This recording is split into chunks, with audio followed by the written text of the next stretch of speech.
Wait, tip, game 2 of the finals. There's Monty Williams, Suns head coach. I love, they sort of asked Monty, like, what did you say before your team? They're finally in the finals again. And what'd you say before game 1? And he was like, I just looked up and was like, you know what to do, so go do it. And they did. They win game 1. The Bucks look to even up the series.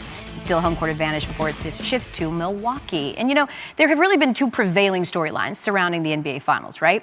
Chris Paul's journey and Giannis Antetokounmpo's knee. Both made major statements on Tuesday night to CP-3 with his play and Giannis for his ability to even play. And while DeAndre Ayton is putting up Shaq and James Worthy level numbers in the paint, let's not forget about the guy who's been sweating in the desert the longest. Malika Andrews sat down with Devin Booker to discuss his arrival literally to the big stage. First finals game in 28 years. I gotta ask you, the car you rolled up to game 1 in, it has garnered a lot of attention. Did you pick it on a whim, or was it something you were thinking about a couple of days in advance? It's the biggest moment. Penny comes out for that. She usually doesn't come out around this time of year. I keep her in storage until the weather gets right, but she said she wanted to make an appearance for game 1. And the Suns give their fans a magnificent performance. So now that she did the job in game 1, does that mean she rolls out in game 2, or do you save her for the big moment?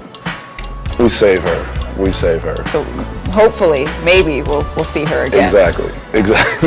I love it. Chris Paul drives, kicks it back out. Booker gets a good look for 3. It's good. Chris Paul said after your Western Conference Finals run, when he was asked, well, what's the reason that you signed with the Phoenix Suns, he pointed to you. What does that mean to you? It's hard. That's one of those ones that I'm going to have to reflect back on.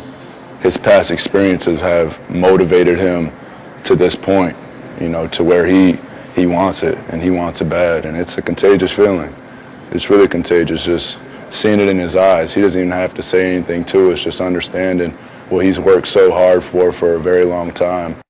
Maybe one of the greatest winners in the history of this game was Kobe Bryant, and you've worn his shoes continuously through this run. You have the Be Legendary tattoo. There it is. Have you reflected at all on what he has done as you're now trying to do it? I mean, I've reflected on it mostly my whole childhood and, you know, my whole career, honestly. And, you know, the things that he's done, you know, anybody might not be able to reach that, but just taking bits and pieces of, one, the approach, you know, the mentality, the competitive nature of it, and just trying to implement it into not just my game, but into the team. You don't even have to be a basketball player to understand what Kobe has done for, you know, people's mindset and approach to the game. So, you know, that's what, you know, I'll probably take most from him. Have you thought at all about what he might say to you as you're going through this now, or what you might want to ask him? Finish the job. That's what he'd tell me. You know, I know that right now. He said, get it done. And that's what we're trying to do. No moral victories for Kobe. SportsCenter on the Road, presented by Rocket Mortgage, as we say hello to Stephen A.Smith, who's joining us now, again live from Phoenix as we get ready for SportsCenter with Stephen A., which is at the top of the hour right here on ESPN. And Stephen A., I know a few weeks ago you were on this show because you were on record, you were everywhere, because you said that Devin Booker is the next Kobe Bryant. Is there something that you need to see from him in the NBA Finals that would cement that, not only for you, but for everyone, you think? Well, I think he just said it with that exceptional interview with Malika Andrews. He said, finish the job, because that's exactly what Kobe would tell her. As somebody that knew Kobe since he entered the league and knew him all of these years until he fatally passed away last year, that's exactly what he would say, finish the job. We've seen footages of him in a championship series against the Orlando Magic or the Boston Celtics or anybody else, and they'll ask him, why wasn't he celebrating? He says, job finished, job ain't finished. Finish the job. And that's exactly the kind of mentality that Devin Booker has. It's exactly the kind of attitude that he needs to have, because the Greek freak Giannis Antetokounmpo is no joke. And neither is Middleton, neither is Jrue Holiday. But Devin Booker has incredible potential. When you look at his mid-range game, his ball handling skills, his ability to elevate and create his own shot when contested, the ability to hit the 3, to get to the free throw line or attack the basket. Remember, we saw Wilt Chamberlain score 100. We saw Kobe score 81. We once saw Devin Booker score 70 points against the Boston Celtics. This brother is special, and he's only 24. Yes, I view him as the next Kobe Bryant. Their guard play is fantastic with Phoenix. You've got Booker, who had 27 points in game 1. But Chris Paul has had 73 points in the last 2 games for the Suns. Stephen A., who's more important for the Bucks to slow down offensively, CP3 or Book? I would say it's CP3 because he's the floor general. He's the orchestrator. He's the one creating shots for everybody around him. Devin Booker gets his. And obviously he's in some pick and roll situations with DeAndre Ayton, who's having a stellar postseason. But the bottom line is when you look at CP3, that quintessential point guard, and you consider what he creates for himself and the people around him, finding guys and putting them in situations where they're able to expose mismatches and things of that nature. That's the job of a point guard. And there are very, very few people in the history of basketball that has played that point guard position better than CP3. And I said this before, and I'll say it again. If Chris Paul wins the championship, Chris Paul will be considered a top 5 point guard in the history of basketball.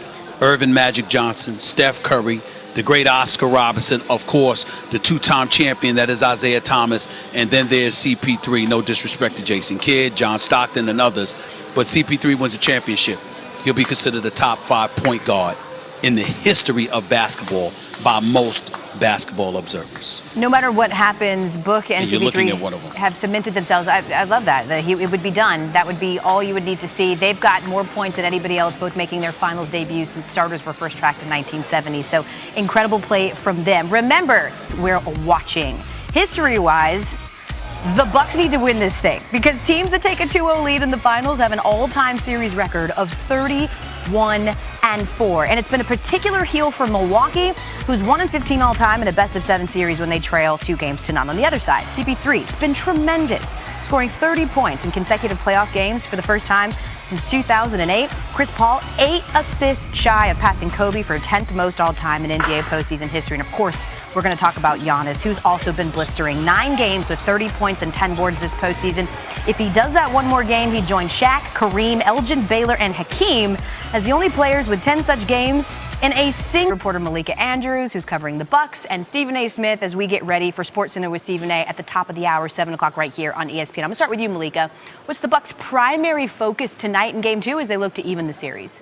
Well, maybe I'm going to give you more than just one L, but let's start with Giannis Antetokounmpo, right? Because he played 35 minutes in Game 1, and he said that he felt good the morning after carrying that load. But he wants to see what else he can do tonight in Game 2. Now that he's tested out his body, now that he knows what his limitations are around that hyperextended left knee, now that he feels closer to 100%, how can he be more aggressive? He said that's where he's focusing. And then secondly, he needs a little bit of help.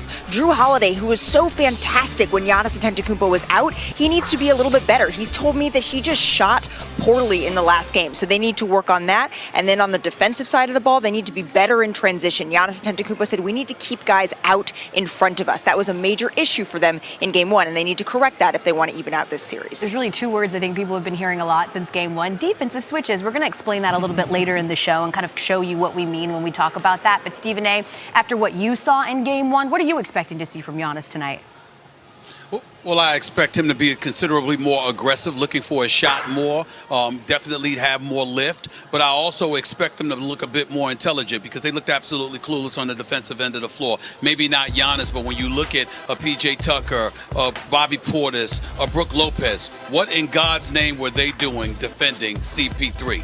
I'm looking right at Coach Mike Budenholzer because last time I checked, Jrue Holiday is on the all-defensive team. Jrue Holiday is considered one of the elite defenders in the game of basketball. Jrue Holiday was the one that was defending Trae Young in the Eastern Conference Finals. Why wasn't he on CP3 more? So it's not just what he didn't do offensively, it's certainly what he didn't show up to do defensively. And both of those things are going to have to change in order for Milwaukee to really, really have a chance in this series. Giannis is going to have to do what he has to do. There's no question about it. He's going to have to look for his shot. He's going to have to force the Phoenix Suns to deal with him playing downhill. But in order for him to do that, he's got to be pretty close to 100%, considering the elite level of athleticism we're accustomed to seeing him put on display. He will need every bit of that and then some for Milwaukee to win Game 2. But even that by itself will not get the job done, considering the way CP3 and Devin Booker are playing. Yeah, I love what you said about Jrue Holiday there, Stephen A., because when I saw the box score and realized that, to your point, their best defender was only the primary defender on 9